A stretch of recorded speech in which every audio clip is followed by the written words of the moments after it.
Ribombee is a very weird little guy. In terms of competitive use, its best trait is having access to one powerful move in Sticky Web. It usually just sets up webs and allows for the rest of the team to succeed, but today I decided that I'm gonna make Ribombee be the sweeper instead. So it's a bug fairy type, which is kind of weird, and its stats, the stats are not very good. It's really fast with 124 speed, but that's basically it. It's frail and it's only got 95 special attack, but it's gonna have to work. The good thing is that people basically always predict this thing to click Sticky Web, so that'll give us a bit of momentum to go ahead and set up a Quiver Dance instead and boost up as much as possible. We've got some strong dual stab options in Moonblast along with Bug Buzz, and its Focus Sash essentially guarantees that we can get some setup going without just dying first. Since we have no webs, this opens up a free move slot that's desperately needed for Terra Blast Fire. Steel switch-ins get surprise melted, and now we're a Firefly. So this thing is kind of mediocre, but if there's a Quiver Dance, there's a way. And today it's time to get the Tiny Bee to become a monster.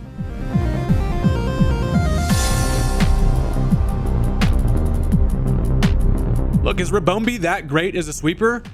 Nope, it is definitely not. However, he looks very polite, and so today we're gonna give it a shot. If this sounds like a fun time to you, consider hitting that subscribe button. It's free, it only takes you a second. I'm kind of getting to 400K, you could help me out. But the fact of the matter is, people are sleeping on Ribombee these days. It was OU for one point, now it's fallen quite a bit in terms of usage. But while we're on the topic of sleeping, that worked out perfectly because today's video is sponsored by Manta Sleep. So I've been a big fan of Manta for a long time now. I've used the Sound Mask and recently had the opportunity to check out the new gen Sound Mask, and there's no doubt that this is the best Bluetooth sleep mask out there. It turns out that the two senses that have the biggest control on your sleep are sight and sound, and this bad boy is completely blackout, incredibly comfortable, and it provides great sound. Laying on your side with a side sleeper friendly design is amazing for listening to audiobooks before I go to sleep, or even just popping on some white noise while I sleep. While most sleep masks are made of cheap materials and are just uncomfortable, my sound mask feels super premium all around. The eye cup design is what I've been missing my entire life, and I could leave this thing on forever. The eye cups are fully adjustable, as well as the strap for maximum comfort. And besides the sound mask, they have a ton of great options for a design that might fit you best. I've got to vouch for the sound mask though, because my wife and I have both been using these and we love it. I've also got to say that I've used sleep masks before that just end up really hot on my face, but the airflow on this thing is amazing and it never gets hot. I'm really happy that Manta reached out because my sleep has never been the same since, and this is one of my favorite sponsors. So right now you can take advantage of their Black Friday Cyber Monday sale where you can save up to 30% off on an order of $199 or more, or you can use my code Haydunn at checkout for 10% off your order. And with that, let's go ahead and get into the match. All right, so my opponent is going to go ahead and lead off with kind of what I expect, which turns out to be the Fortress. Now, this Walnut is a little bit of a problem as a lead, but that's kind of why I throw out the Snowflake. You may be thinking, why? I'm about to tell you why. Why are you asking questions? Anyway, here's the thing. I need to check out, I want to see if this thing's going to be red card, right? A lot of the time, they're going to be sturdy with red card to kind of stop setups, and I would like to get that out of the way as early as possible if that's what it is. Now, I go for the freeze dry just to kind of scout it. First of all, breaks the sturdy, potentially activates a red card, but it doesn't. It actually just, in fact, does not have a red card, and half the time I just make up these scenarios and I was like, that's a red card Fortress. It's not, but the freeze dry is fine because I needed to break the sturdy anyway, and now we bust out the secret weapon. We go for the full fire mode on the Snowflake, which seems counterintuitive, but this is perfect because now, as they set up a layer of toxic spikes, I'm pretty much fine with that. As much as I would like to rapid spin now, they probably are clicking some type of other hazard here. So I'm gonna go ahead and nip that in the bud, or in the nut, and pause. Straight up just a flamethrower from the Snowflake is gonna be able to roast the walnut over an open fire. And that's a pretty nice start. That takes care of that thing early, and it was only able to get a layer of toxic spikes, which is honestly fine because now as they go into Volcarona, I'm just going to click Rapid Spin. I figure they probably Quiver Dance, and this thing could be a problem, but I'm mostly just worried about getting rid of the T-Spikes here. Now, it turns out they end up going for a Terra of their own. They're going to be Terra Water, which is a little unfortunate. I mean, I guess they just assumed I would click Terra Blast again, but it's fine. I mean, Freeze Dry kind of looks better now, but as they go for the Quiver Dance, I'm in a little bit of trouble, but I'm honestly still feeling like this isn't that bad because as they are going to go first there, reveals that this thing is faster, unfortunately. But as I get off a rapid spin, we match their +1 to speed. I do get rid of the toxic spikes, which is great. And now I'm like, there's no way this thing has Terra Blast to kill me here. And, you know, it does. I got my ass Terra Blasted there. Look, when you're a guy that relies on Terra Blasting things for kills like I got on the Fortress, I guess I can't really be that mad. So they do have the Terra Water Blast, takes care of my now Fire Snowflake, and now more now dead Snowflake. But you know, that while that does kind of suck, it's fine. I've got a big old wad of chewed gum here because this thing is perfect. What I can do is, first of all, I'm unaware, so I don't really take as much damage as I would, knowing that they can't really use their special attack boost with my ability, so I can go for the trick. This is, of course, the Choice Banded Clefable. Now, this thing is, I've been messing with this Clefable quite a bit. If you haven't seen the full video on this guy, I recommend it. It's actually pretty fun. Now, it's mostly useful when I can go for a trick like that, because now, while Volcarona is still relatively scary, at least now it's going to lock itself into Fiery Dance. And also, I can take one more attack from that, which is nice. Since I stole their Wiki Berry, this is kind of funny. Check it out. I eat it now. It gets me up to 88. However, Clefable does not enjoy the taste of it. It must be like one of those ones that has to have a certain type of... I don't know. Clefable don't like the fucking berry. This is the moral of the story. So I get confused. It's such a bad berry that it confuses you. Now, I do break through, however, and I get a Play Rough off. Except then I get Flame Body to activate. So I'm like, Jesus Christ, Clefable's over here just taking punches left and right. That was actually a hilarious turn. So I know that, sadly, I do go down to the next Fiery Dance. But I don't really have much that wants to switch into it. Again, this thing does have a Quiver Dance. While Clefable's unaware blocks that, it's still just in range to take care of me even without the boost. And now, you know, I got to try to figure out a way around this thing. Now, luckily, I have big old thick Mudkip on the team, who is definitely able to take a Fiery Dance since we know it's Choice Banded here. I can go for an Earthquake, finish it off, and they do just leave this thing in. They go for one more Fiery Dance, and I'm like, sweet Jesus, that does way more than I thought it was gonna, but it was a critical hit, so I guess that makes sense. But it's still annoying. I take way more than I should have. I do at least finish it off with an Earthquake, and honestly, that feels pretty good in terms of the match in general here, because now down to goes the scariest setup sweeper along with their option to Terra.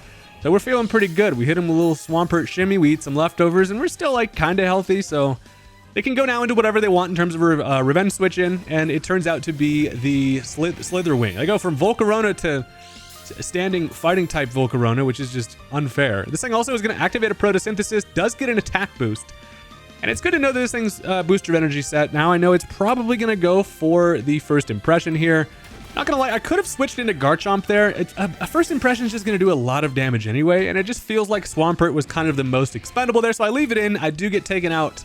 But one of the main reasons why I leave the Pert in is because who loves to switch into this situation is our boy Ribombee here. Now, we're going up against a full mono bug team. I haven't actually mentioned that yet. However, I'm a bug myself, and we're about to get extra buggy with it. So I go for a Quiver Dance, knowing that I'm sashed. I can take any attack this thing wants to throw at me. And as they unfortunately click in Acrobatics, that is most definitely going to knock my little tiny bee ass down to 1 HP.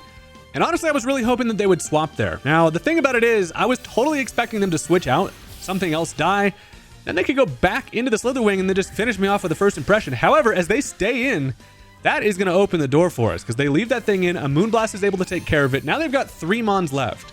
I have a Ribombee at 1 HP, but I have a Quiver Dance up, and it's time to see how far we can take this fella. Now, first of all, they go into the Yanmega. Even if this thing protects and gets a speed boost, I'll still be faster. I go for that Moonblast. I end up getting the crit, which, after some damage calculation, did maybe matter. It's a 68.8% chance for that to OHKO there, so, I mean, they could have gotten lucky and lived. Unfortunately for them, it doesn't happen. Now, as they go into the Galvantula, I'm like, surely one of these guys is going to be Focus Sash. I hit the Moonblast, and nope, it's just going to straight up take care of that thing. And the Ribombee is about to pull out the goated late game sweep. The final mon is going to be the Vivillon. So this thing, I mean, there's no Stealth Rock up. So I'm like, what? Something's about to live with a Sash and ruin my day. I throw another Moon at him, and that thing goes down as well. It was hilarious. In the Mono Bug team game, the Ribombee pops off. They also turn their game off, which I think is always funny when they could have waited like literally 5 seconds and been out. But that's going to be the end of game 1. Ribombee coming in with the quad kill at the end. Love to see it. That's now going to bring us into game number 2, because we're having fun messing around, seeing how far we can take the bee. And look, if you've stuck around this far into the video, you might as well hit the like button. It would really help me out if you would. Or I guess also you don't have to, but it would be nice. I'm just saying, it would be nice. And with that, let's go ahead and jump into the next game. All right, so this time my opponent is just going to straight up lead off with the Charizard. Charizard comes out. I don't know exactly what they thought I was going to be leading with, but I can guarantee they probably, I mean, I don't know. Glamora is kind of the obvious lead here, but they lead off with the Charizard anyway, which is great for me. They probably are just deeply afraid of a, rock. You could literally throw a pebble at this guy and he dies. So I'm going to take this opportunity to, they'd likely switch out. I'm just going to set up a Stealth Rock here, be on my little merry way. And a little bit of a team switch up here, by the way, but the Ribombee remains the same. So as they do end up switching, they want to save the Charizard for later. I'm hoping that thing does not have heavy duty boots on, because now With Stealth Rock up, it's just going to switch in and just immediately get cut in half. So that's, you know, we love to see it. Anyway, as they bring in Hoopa, this guy with this big gaping chest hole, I don't know exactly what this thing wants to do here, but I figure, you know, it's gonna hurt somehow. So I'm like, I'm just gonna go ahead and switch into Bread Dog. I can go into the Dot Sponge just because I should be able to take 2 attacks from the thing. I'm thinking I'm just max special defense on the guy. So unfortunately, as I come in, they go for a Psychic. Not only that, they steal my leftovers as they don't have an item themselves, which is honestly pretty sweet for them because it does over half, and leftovers would have put me to a point where I would have been able to take another one. So that, you know, is unfortunate. I'm thinking to myself, you know, maybe that was a max roll. There's a chance that I could take another one here. And as much as I could just switch into the Meowscarada on the next Psychic, I figure they probably switch it up, but they do switch it up. They're a mixed attacker. They want to go for the Phantom Force. And here's the thing about Phantom Force. I could have just clicked Protect there to avoid it. I just forgot, and I did not. So the Phantom Force isn't a big deal, though, because it doesn't knock me out. It does just guarantee that the next Psychic kills me, though. So as I now have the opportunity to make a play, I'm like, you know, they surely just click a Psychic here. So I can kind of go for a little bit of a risky maneuver and bring in Meowscarada.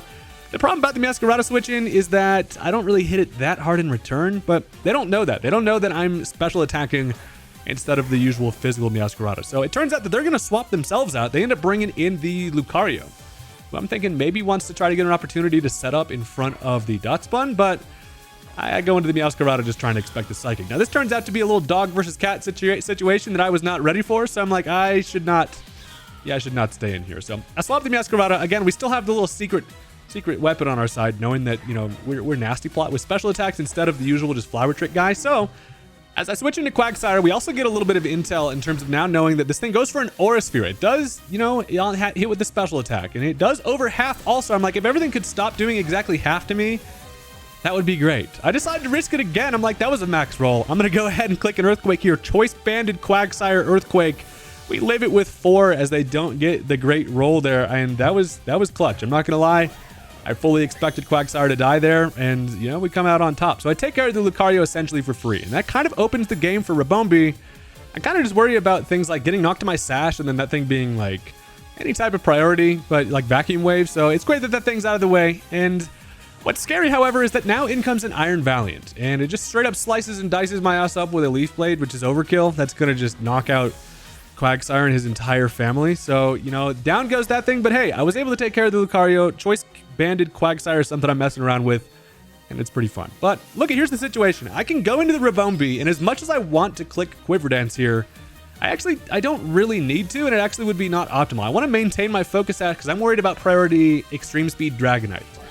And so I'm thinking, you know what? I'm naturally faster. Since this thing was booster energy attack, I will be faster. And the great part is, I just straight up raw dogged Moonblast is going to be enough to take care of the Valiant. So that's incredibly clutch. The little bee comes out on top. We take care of one of the biggest threats besides the Dragonite. And now we're a little bit of a sitting duck here, and it's not super safe considering I don't have a Quiver Dance up. So here's the thing. Charizard comes in. It is going to be not wearing heavy duty boots. So it takes like 50% from that Stealth Rock switch in. However, looking at this, I'm thinking to myself, I can't go for the Quiver Dance here, and just knowing that a +1 like Moonblast or anything is not going to be able to knock out a Charizard even at half health. So I decided to make the safe play. I switch into Bread Dog, who takes a nice little flamethrower, or heat wave, which ends up boosting my defense. Now I decide maybe I can live an attack or draw a miss or something. Air Slash does connect though, and down goes the dog. So, you know, that would have been sweet, but it's fine because now I get a revenge switch in.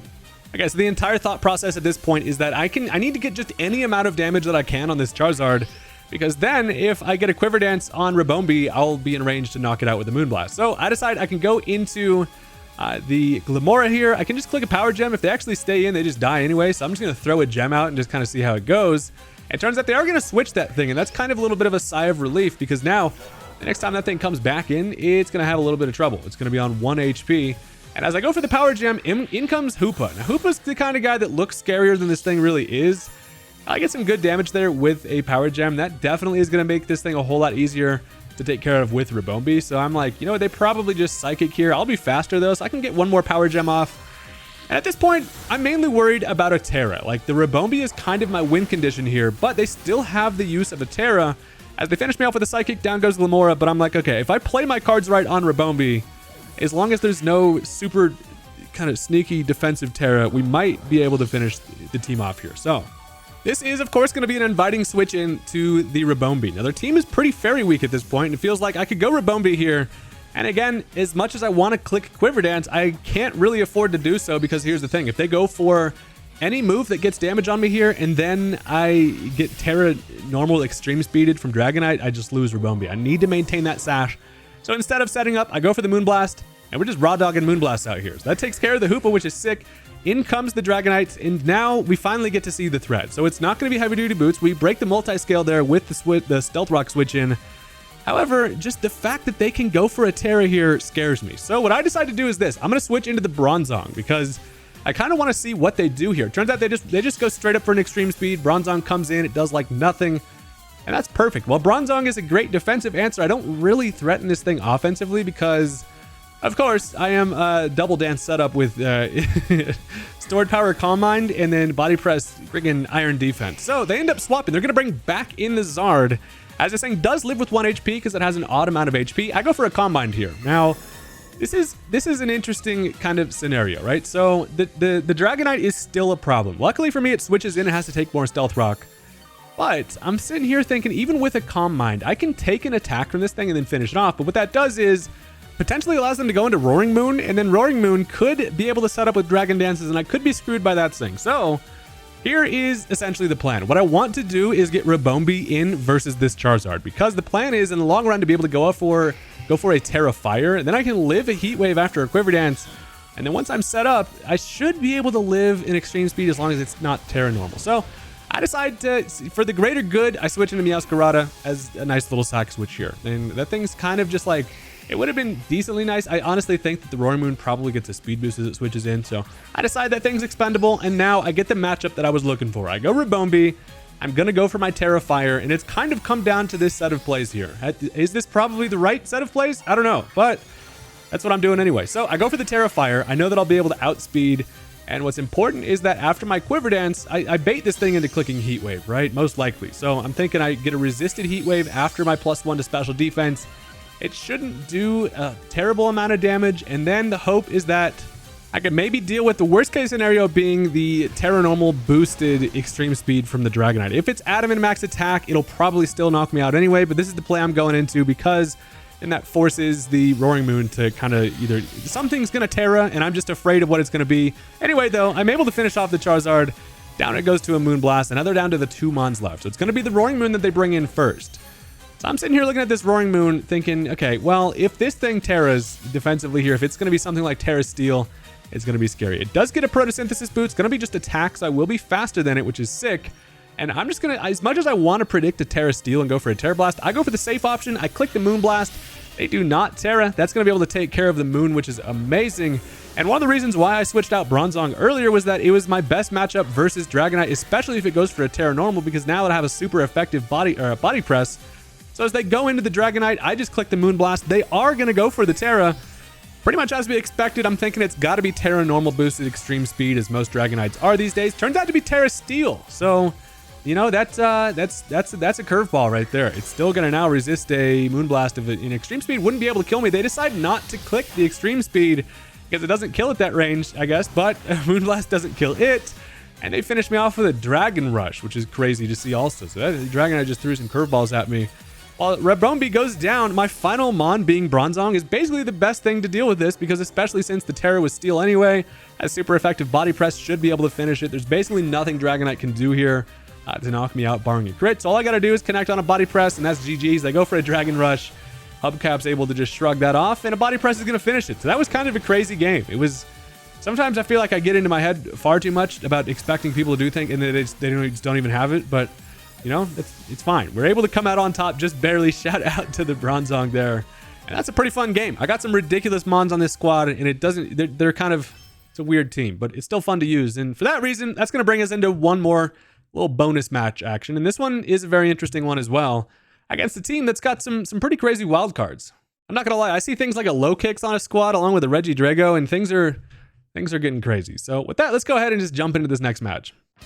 Okay, so this time the main thing to note is that there's a lot that can go wrong for Ribombee here. So, I mean, that's kind of often the case. It doesn't really have a clear sweep a lot of the time. But as I lead off with the Glamora, they decide to lead off with the Gastrodon. Now, I decided to just go for the Stealth Rock. I'm like, whatever, I'm going to throw the Stealth Rock out. They're probably going to go for Stealth Rock of their own. At least that's kind of the hope. They have multiple things that they can hit me for super effectively. And, you know, in hindsight, I probably would have clicked the Earth Power too. That is just going to take care of me. This is the one time I was red card instead of Air Balloon. So, you know, that I probably should have had Air Balloon there. Now, that's unfortunate. Down goes Glamora early. I only get Stealth Rock to show for it. So that's just, this basically now a 5 to 6 game, and it's gonna get crazy. So here's the thing. One thing I can do here is go Ribombee early. And while, again, I have not a great matchup against the entire team, I feel like what it's gonna do is draw in Corviknight as a check to it. So as I go for the Quiver Dance here, I was expecting Corv to switch in, but they just go for an Ice Beam, and that's fine. It breaks my Focus Sash, which is honestly annoying. I was really hoping they would switch here, but I'm just going to go for a second Quiver Dance. If I can just get a bunch of Quiver Dances, actually, you know, that's going to make my life a whole lot easier. You generally aren't able to get up more than like 1 or 2, though. So as I go for the second one, they do bring in the Corviknight. That's kind of exactly what I'm trying to bring in here. And Corviknight is a bit of a problem to the team defensively. So if I can get rid of this thing, I will feel pretty great about that. I generally try to prepare for Corviknights in every team, but this one actually doesn't have a great answer to it. It turns out Ribombee is it. So I go for the Terra Blast Fire, and after 2 Quiver Dances, I mean, this thing is about to look like that Thanksgiving turkey that was left in the deep fryer for far too long. I can go ahead and put the miniature chandelier on the dome, and Terra Blast Fire is one of the best things that we get because we free up a slot from not having friggin' Sticky Web. So roast and toast his ass, down goes the Corviknight, and just like that, we even the playing field. While I do have to, you know, lose my Terra in the process, I feel like that's fine. I will absolutely take it. And down goes the Corv. And honestly, this game feels a whole lot more winnable with that thing out of the way. So here's the thing. As they bring in the low kicks, it does take the 25% from the Stealth Rock. But the problem with low kicks is if this thing is either Choice Band or Life Orb, this thing has no resistances. A first impression just kills me. So I can't, as much as I hate to do it, I have to switch out my 2 Quiver Dances. And they do go for that first impression. As I bring in Quagsire, it does reveal that it's going to be Life Orb. I would have much preferred if this thing was Choice Banded, because it just has to come back in and take more Stealth Rock chip. But unfortunately, with the Life Orb, allows it to switch moves. It can now go for a knockoff. Down goes the Quagsire. Right? There's nothing that switches into low kicks, man. This thing's one of those mons that's like not that crazy, but like I'm always incredibly afraid of whenever I see this thing on a team preview. So, well, that's a bit unfortunate. At least the fact is I can go into anything faster than this thing, right? I decided to go Meowscarada, and they're surely going to swap this thing out, but I'm just happy that now when it comes back in, it's going to be at like 25% health after the Stealth Rock. So I decided to go for the Power Gem because here's the thing. Switch in is probably Enamorous, and it does turn out to be the Enamorous, which is sick as hell. Freaking weird ducks, snake cloud guy comes in, and I'm just going to throw some rocks at his bitch ass. The special attacking Meowscarada comes in clutch with the Power Gem there. It's mainly for things like Moltres, but hey, we'll hit that thing super effectively. And now that kind of puts its back against the wall where they can't really switch out. So I just go for another Power Gem. That takes care of Enamorous. And that's another mon that I'm always very afraid to see, and that is able to take care of it. So that's clutch. So as I take some Life Orb chip, I am totally feeling like they just go low kicks here and finish me with the first impression. However, then that basically makes that thing useless for the rest of the match as it can't switch in anymore. But instead, they decide to go Regidrago. And that likely means that this thing it's probably a Scarf Regidrago. This is what these things are. I don't know exactly what this is going to want to click here. It's probably just going to be the crazy dragon energy. So I decided to switch into Bronzong. I'm specially defensive. I should be able to take an attack from this thing. It does turn out to be the Earth Power, however, and that's even better. I'm Levitate, which is sick. And now Bronzong's in a spot to where I'm kind of feeling like I can set up here. They've got 4 mons left, but if I play my Bronzong cards right, our Steel Ass might just find ourselves in a position to defensively kind of block things. So they decide to switch out. Obviously, they're probably choice. They decide to bring in Toxtricity. And Toxtricity is something that I'm a little bit afraid of because Ribombee cannot really hit it. And I would love to get some chip on the guy. So as I go for the Calm Mind, that is the first step in being able to take attacks from anything. Right now, even if this thing specs, I definitely live something. I'm thinking to myself, should I go for another Calm Mind? I think I can versus this thing, depending on how it's built. It turns out they're just going to click a Volt Switch. Does do some chip. I think that is specs damage. It's honestly so hard to tell. But as they Volt Switch, they now can bring in whatever they want. It turns out to be Gastrodon. So as Gastrodon comes in here, I'm feeling like the only reason you go Gastrodon is probably if you're going to click something like Yawn. I mean, it can't Toxic me. It can't really do any damage, especially now that I have 2 Calm Minds up. So I'm like, this is actually perfect. And as much as I want to continue to set up, I'm like, I could also just use some chip on the thing. Gastrodon is an interesting time here. Really, only Meowscarada is something that threatens it, but I do not want to switch out this Bronzong and just waste this setup here. I'm also feeling like I could potentially just go for an Iron Defense here, because that's going to allow me to take anything on the physical side, which basically leaves me just a better matchup against, I think, low kicks, who would still hit pretty hard. But after an Iron Defense, and especially Body Press is just going to take care of it. So they just decide to go for some Stealth Rock there. That is fine. Hubcap is over here, boosted the hell up.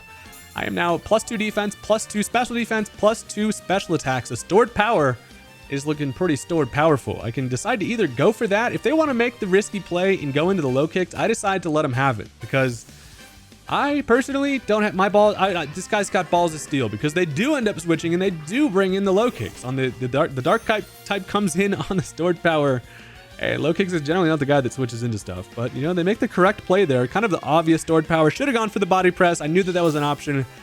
But again, I wasn't super worried about it, just because of the fact that after an Iron Defense, I should be able to take anything from this and then just finish it with a press. So it still feels mostly fine. They end up now going for the Terra. They go ahead and they're just going to invest everything they've got into this low kicks. They feel like this Bronzong is a problem. And honestly, it really is for them right now. If they don't get big damage on it, I can just wall everything and then it just do great damage in return with stored power. So they go for the Terra Dark boosted knockoff, because of course it has Terra Dark to boost up the super effective hit on the Bronzong. It is going to do a lot. Luckily, we're able to live because of that Iron Defense.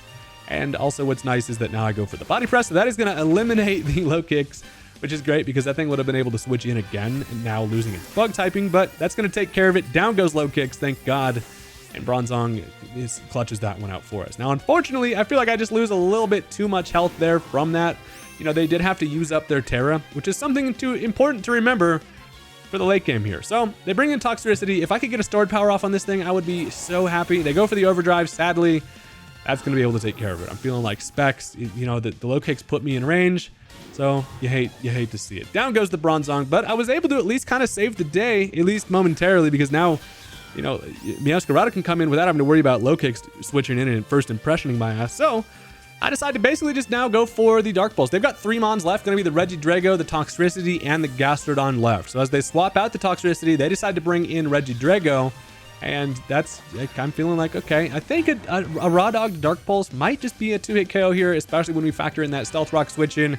And as I could have Nasty Plotted there. I think Nasty Plot actually probably would have been the best bet there, but I go for the Dark Pulse. It is going to be enough to pick this thing off with one more hit, and that is amazing, because now no more Regidrago. It does end up having the Scarf Earth Power there, but I'm able to take it just barely, and a Dark Pulse is going to finish it. So now they've got the 2 Mons left. Again, it's going to be Toxicity and Gastrodon, and I take some Life Orb Chip. I got one more hit left in the Meowscarada here. So here's where things are going to get very interesting. Now, they go Gastrodon first. I'm feeling like this is too good to be true. I only have one more Life Orb hit left in me, and as much as I can just kill this thing with an Energy Ball, I decide, after putting some thought into it, knowing that I only have one more Life Orb hit left in me, what I would do if I was in their situation is switch into Toxicity on the Energy Ball, allow the Meowscarada to faint, and then Gastrodon is still alive, and then, you know, they're in a much better spot. So here's what we're going to do. That's the play I think they're going to make, and for that reason, I decided to go for the Dark Pulse, trying to catch the Toxicity.